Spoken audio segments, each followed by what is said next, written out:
Greetings, folks. Once again, King Sadiq, worldwide movement, peace, love, respect.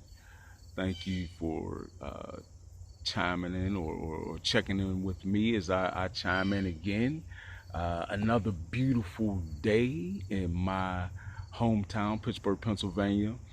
Um, I'm coming to you from one of the neighborhoods on the east side of Pittsburgh, PA, Homewood.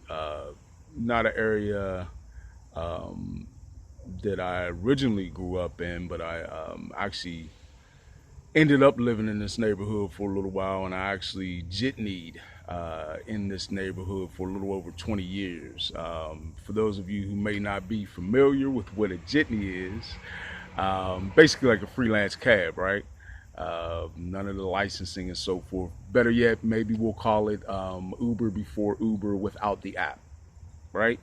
Uh, so yeah, I just wanted to touch really quick. This is not going to be a long video, but I wanted to touch really quick on something that I've noticed in a lot of neighborhoods in this city. Again, my hometown, Pittsburgh, Pennsylvania, but certainly across the nation and worldwide, if you look deep enough, right? It's the process of gentrification.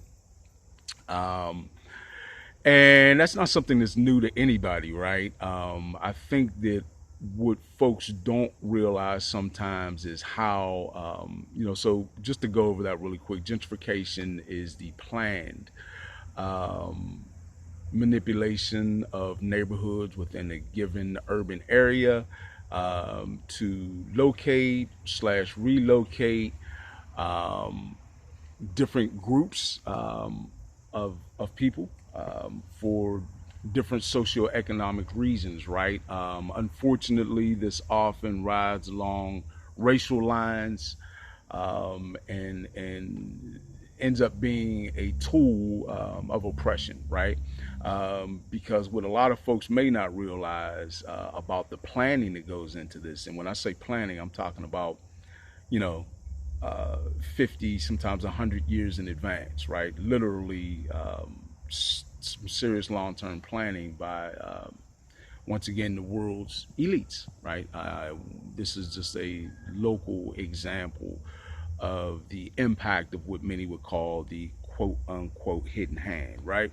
So, yeah, the problem or the biggest problem that we could easily find with the process of gentrification is how it starts, right? They first declare that given area that they'll have future plans for an area that they will create what is referred to as sacrifice zones. Um, the brother, wise, intelligent, right? From PRT, Poor Righteous Teachers, back in the day, but has had a incredible solo career since. The brother Wise Intelligent spoke on sacrifice zones very eloquently, I thought, and very informatively. This is a purposeful thing when the resources are essentially choked out from a specific neighborhood.